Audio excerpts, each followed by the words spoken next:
you? How are you? Hi, so good. How are you? Wonderful, wonderful, wonderful. It's a fresh new month. It's It February. is already. Listen, we just started, and look how fast it's going already. It's Like, crazy. it's so crazy. So just imagine what the rest of this year has to bring us. First of all, the rest of this year has to bring us some beautiful things. I'm so excited about everything to come, y'all. This isn't our topic, but our topic today, let me start off with that. Our topic today is shifting our focus. I believe that's what I texted you. So again, our topic today is shifting our focus. We'll get into that in a second, but I want to brief y'all. If y'all have seen the video of me and Tawnie last week, we are coming to you. Survivor's Conversation is coming to your city, y'all. We said it, but we're not going to procrastinate on it. We are going to get the plans going. Our first location is going to be here in Houston, Texas. Our second location will be in Los Angeles, California, y'all. So we'll have more details coming out soon, but I just wanted to throw that out there. Survivor's Conversation is definitely coming to a city near you, and we're so excited about it, y'all. So excited to just be able to touch each and every one of you in ways of mentally, physically, and literally just getting to know one another on a different level and just making sure we're doing the purpose of what we're here for. So that takes me back to shifting our focus, because the purpose that we are here for. And when I say shift our focus, we got to think about, we don't want to strive on the fact that we had a stroke. Let's strive on the fact that we are survivors of a stroke. So we are survivors of a deadly ailment, situation, disease, whatever you want to call it. We are survivors. We are alive. There's so many that did not survive. There's so many that we can say the stroke took out. We weren't taken out.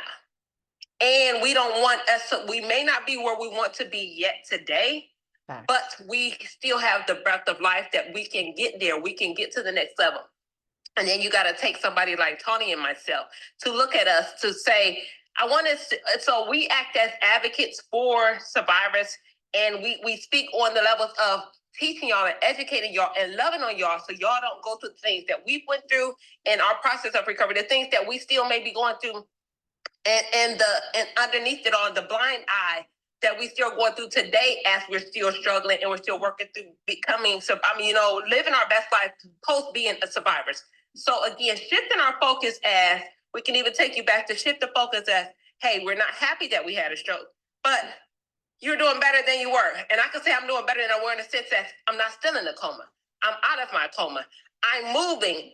And yes, my left side was completely paralyzed. Y'all see this? I can move it. Yes, I still don't have feeling on my left, but again, shift the focus.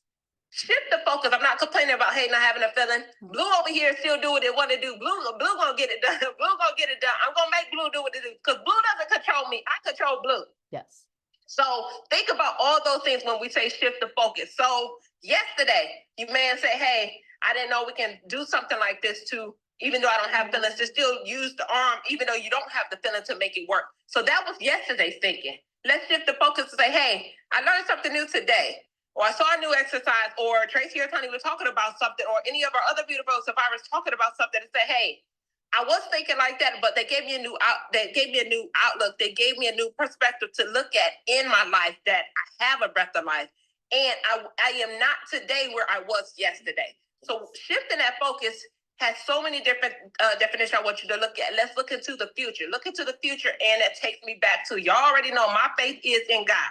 Taking me back to the faith that I have, the faith that has brought me through, the faith that is, as I told you my story last week, the faith that God drove my ambulance because I got there in record timing. All of these things that God has been with me from day one. God is still driving my life today. So looking forward to say, hey, woe is me, I'm a survivor. I went through a stroke. No, woe is me. God has blessed me to take it to the next level. God has blessed me with the education and gift to be able to speak for survivors, to be able to educate, to be able to listen, show you the light that's on me. And it takes me back to even think about situation, as we were talking about last week, as somebody said, wow, how do you feel being in the same place that you had the stroke? I said, I feel alive. I feel blessed. I'm happy. This is a beautiful thing. This is where I had the stroke 5 years ago, and today I'm here. And listen, it's a celebration because I got to meet my girl in person. It was a whole celebration, y'all. So those are the things we want you to shift your focus on. Taking me back to that. That right there, being able to shift the focus and say, hey, some people may still say, I can't go back to the place, or I don't want to go back to that memory of when I had the stroke. So shifting the focus with something like that will be good for a person that may be going through the trials of, I don't want to have that memory, because we can look at it so many different ways. What were you doing prior to have your stroke? And it's not to get on anybody. So I want us to like actually open our eyes to see everything with shifting the focus. So where were you when you had your stroke? Was it a health situation? Was it something that you could have changed? And it's not, we don't want to say that to go back to shoulda, coulda, woulda. Okay, it's a situation that happened. So when we shift our focus, we don't want to go back to say, oh, that happened. Let's shift our focus to the future to say, hey, there was something I could have changed then. I could have had better health. I could have made better decisions. I could have paid attention to signs of my body. I could have paid attention to signs that I had a headache. And so many things. And I'm saying that with everybody and myself, because signs that I had a headache, those were clear signs for me to say, hey, something is wrong with you, Tracey. Go to the doctor. But again, with Tracey saying, I've never had any medical issues prior to me having a headache, I was like, oh, yeah, that ain't nothing. I'll go ahead and make it. So all of those things. So I could go back to that and say, oh, I wish I had, or I wish I would have, or I can look forward and say, listen, I pay attention to all signs now, or anybody around me that says, hey, I have a headache. Guess what? A headache is not normal for anybody. If you're waking up every day with it, it's not normal. Whether it's a lack of sleep, it's just something that's off. So all of those things, so it becomes a lesson. So my shift of focus is looking at the things in my life and taking it as a lesson to move forward, shifting my focus for better, shifting my focus for a better peace of mind, shifting my focus for, listen, learning to love and live by in spite of the things we would do. I'm going to stop talking and give it to my girl. No, I think that's all really important things to say. And focusing forward. Now, my stroke was not like, and the thing is, you're right. If you are having constant headaches, you do need to talk to somebody about that. And you need to, the thing is, I've had migraines since I was 15. My mom has migraines. Mine was not something I was healthy. They were literally like, there's nothing you could have done to stop yours from happening. You were just sadly, you're one of those percentages where it was going to pop, it was going to happen. Mine was in the shower. You know, I was like, did I have the shower way too hot? I had it super, super hot, like all these things. And where I started looking at it is I can look at all those things and worry about, oh my God, can it happen again? Or I can be like, how can I just move forward? How can I grow from this? So just like you said, how can I move myself forward and look at it as, even when I had all the built up spinal cord fluid and my head was hurting so bad and I like could not, like all those things, I was like, this eventually is going to end. Like I seriously would have to breathe through it. And I was like, okay, eventually, like, I tell myself this still to this day when things happen. Sometimes I'm like, this is happening for me, because eventually either I'm going to help someone through this, there's going to be some sort of lesson. And all jokes aside, you know, you don't see a rainbow without the rain, but like, if you don't go through the bad things, like you're not going to appreciate the good as much. And I know that there's sometimes right now, like I remember this summer being on the boat with my family, and I just like started crying because I was like having my brain surgery in June. I knew I was going to be okay, but there was always still a chance that I go, this summer, you might not get to feel good enough to want to be in the sun to even handle, because last time I was light sensitive. Now I had a subarachnoid hemorrhage. I had a hemorrhagic stroke that they misdiagnosed for a whole week. So I get that it was different, but it was like I had this moment where I was like just sitting in the sunshine with my family, like, oh my God. So I feel like us survivors, even when it's really crappy, feel it. I'm not trying to say that toxic positivity, don't let yourself, but like it is so easy to stay there and like get stuck in that yucky feeling. That's why I say I don't unpack and stay there. I feel it, I learn from it, and I'm like, okay, now how can I, like, because life is going to keep going. So I could either stay here and be super upset about it, or like, how can I fix it? Or what can I do to start helping myself feel a little bit better? Like That's problem excellent. solving. I agree with it all. And that takes me back to something you were on live, I don't know, yesterday or the day before. You were talking about someone, I think somebody may have said something about they can never get on live because they don't have anything to talk about. And you were like, listen, we all have something to talk about, because the thoughts that we have may not be a thought that we were thinking about. And somebody gets on here, you could just be talking about your story, talking about your situation, talking about life, host. And it may encourage somebody else, or it may open up somebody's eyes to say, hey, I never thought about that. Never thought about the way you're dealing with that. Never thought about approaching life in that situation. So as Tony was saying, I can't remember because I got on my internet was going in and out. So you were talking about a situation where I got in one point. You were like, "Oh no, everybody can go on live. It's not anything scared to be on live about. Where you may just want to get on live to have a conversation, to learn something, to educate me on how you're living post stroke, to educate the next person." So again, because my story is different from Tiny's story is different from mine. But as I would never want to be in Tiny's shoes, I don't ever want Tiny to be in my shoes. We are both survivors. We're both survivors of faith and very thankful to God because we are surviving today and still living and breathing. But we're also thankful that, Lord, I wouldn't want this to happen to even my worst enemy. What happened to me? No. So it takes us to that, to have a different mindset, to have a different, listen, this is something we went through. We're not.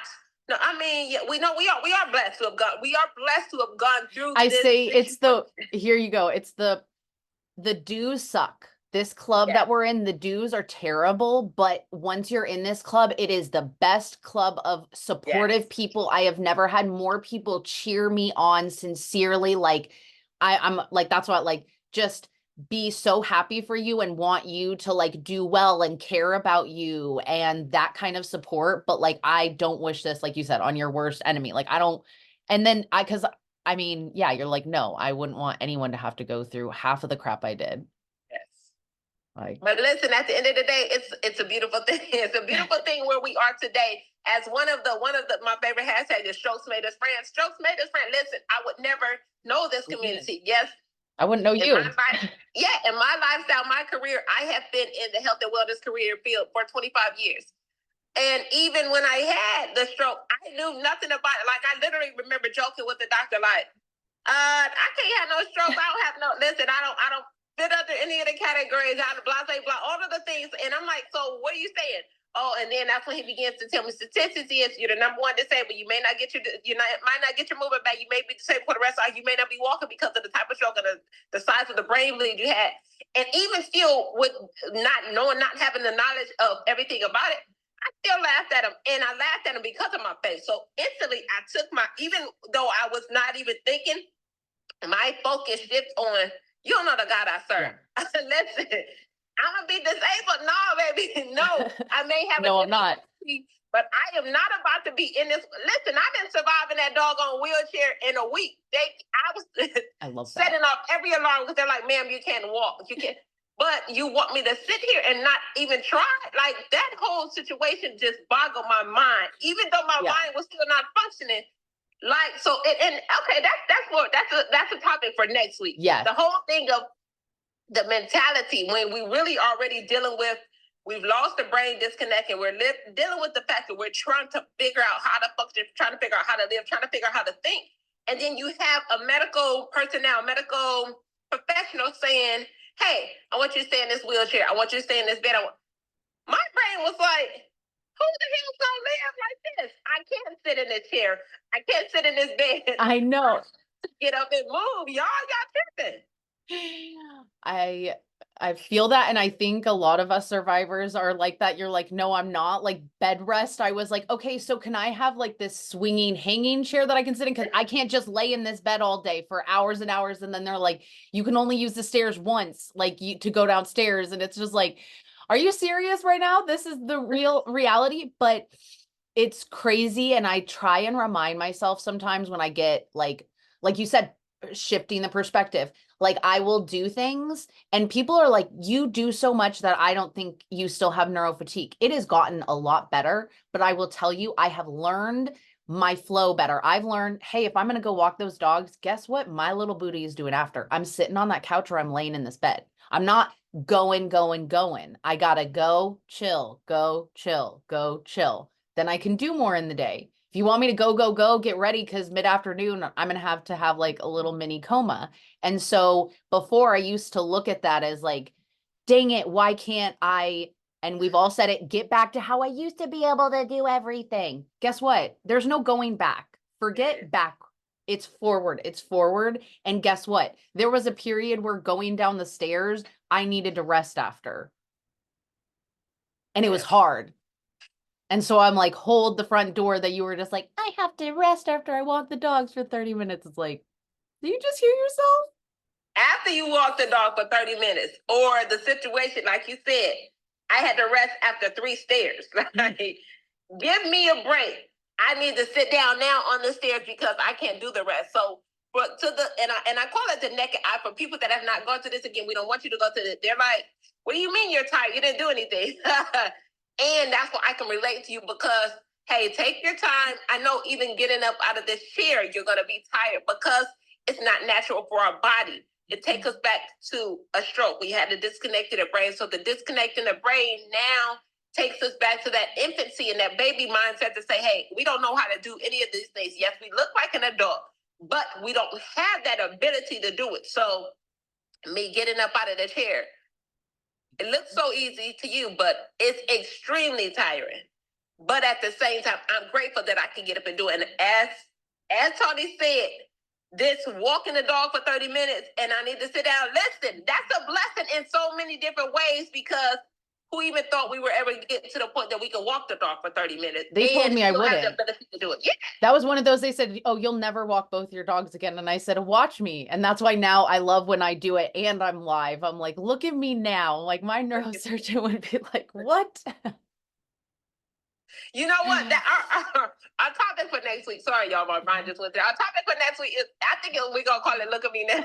So because the "Look at Me Now" is gonna go from the doctor said or the medical said, but look at me now. This said statistics said, but look at me now. Again, because that takes me back to listen. We gonna rewrite statistics. Listen. I don't know how, but we want to rewrite statistics because look at me now. I remember January 25th of 2019 in the coma, XYZ, even, and it still brings me joy and laughter when I say in the coma because I was that one in the coma thinking I was having a conversation with everybody. They're like, girl, you've been in the coma for 3-4 days. And I'm like, no, I wasn't. I was talking to y'all. And they're like, you wasn't talking to none of us, girl. I was like, I can tell you everything that was going, like I was able to tell everybody the conversation.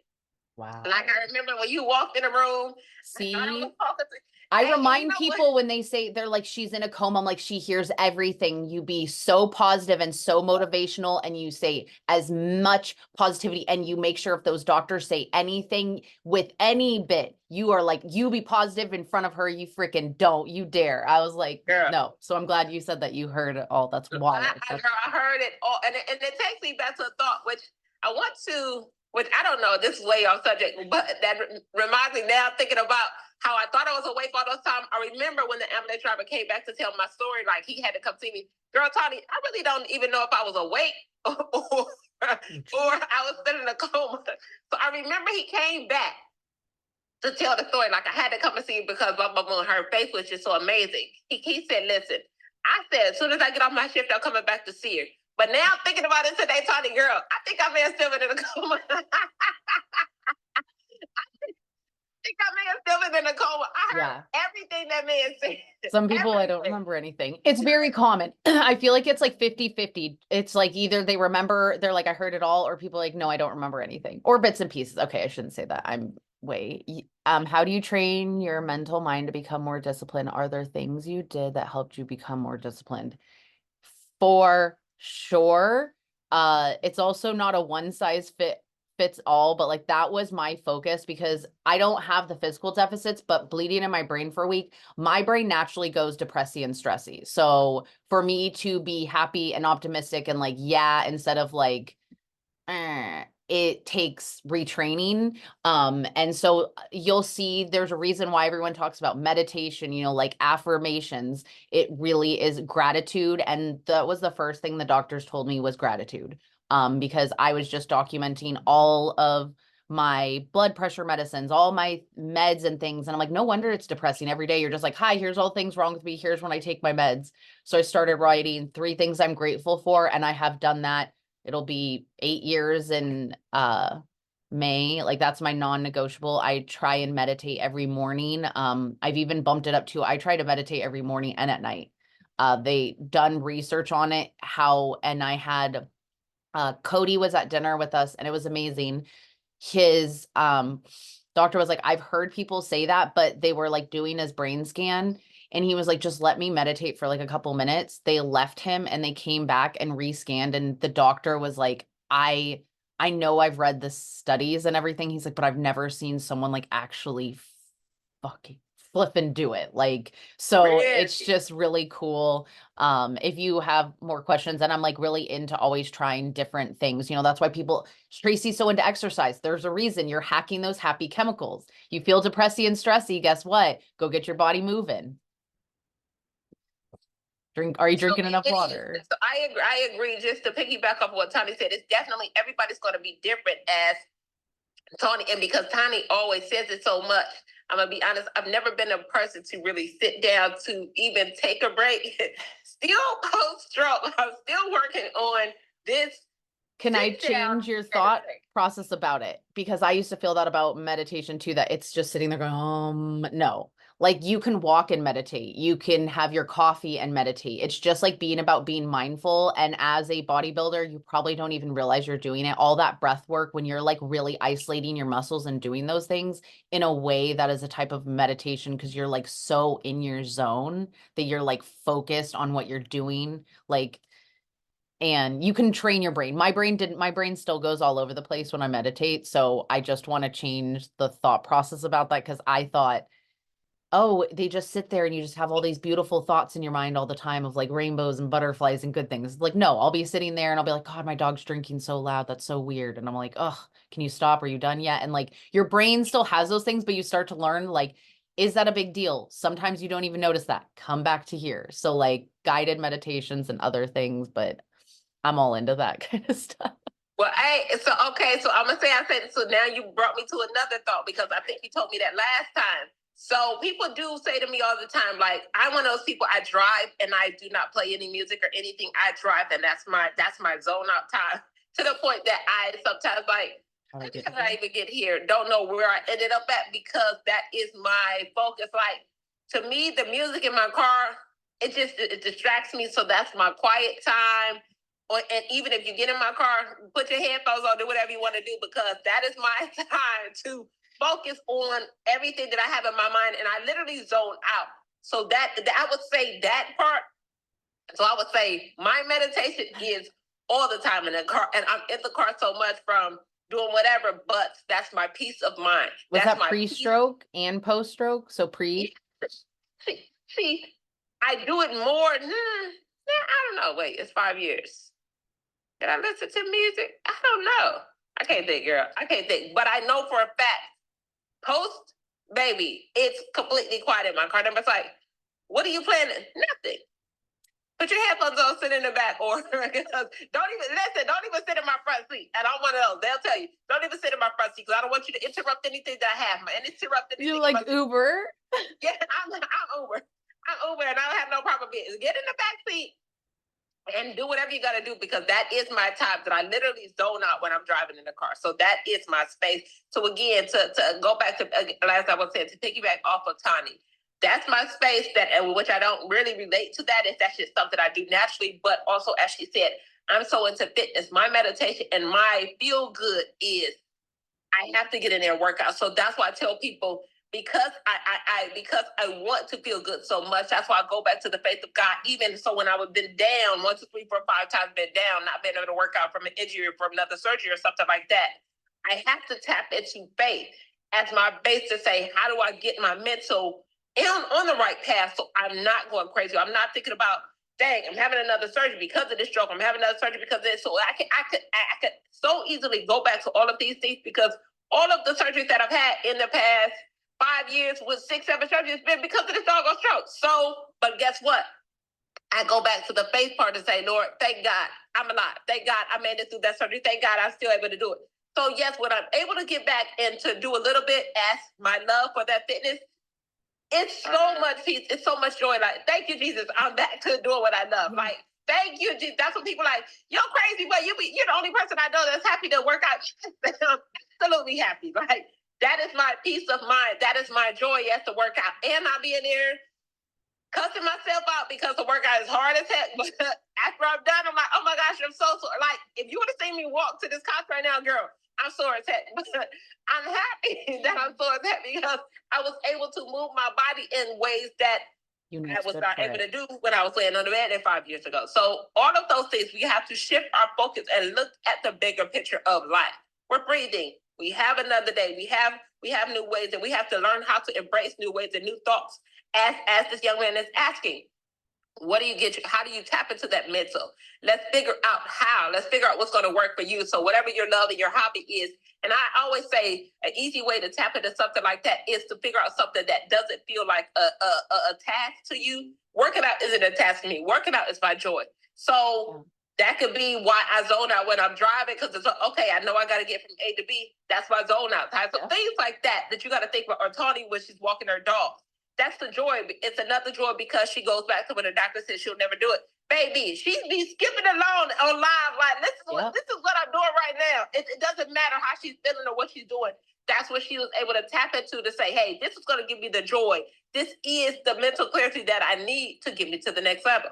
And about that joy, it may also be like mermaiding as a hobby I never did before. So I cannot compare how I used to do it. I can't go there because I never did it pre-stroke. So whenever I want to say those, I go, well, you've never done this. So stop it. It has nothing to do with your stroke. So knock it off. This is a new hobby and a new thing, and you're going to do it. So just to give that perspective too, that sometimes maybe you can't go right into the things that you used to, sometimes finding something totally different. I know I'm into coloring now. I've been doing more of that because it helps my anxiety. Like, why not? Everybody else says they do that, or diamond art.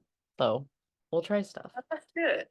That is good. I like that. That give me a new idea for a newfound hobby. That's great. That is awesome.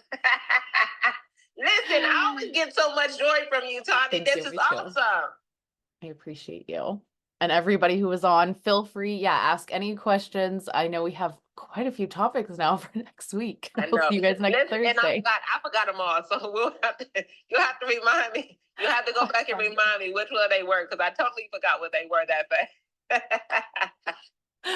I'll find them, luckily. And if we talk too fast, this will be up on podcast, so you can slow it down if you want to. Slow it down, y'all. I'm sorry. You got two speed talking people on here. So definitely, again, Tawnie uploads them all. I have not done it yet. I'm gonna do it this week. Tawnie uploads them all on the podcast. What's the name of the podcast, Tawnie? And tips.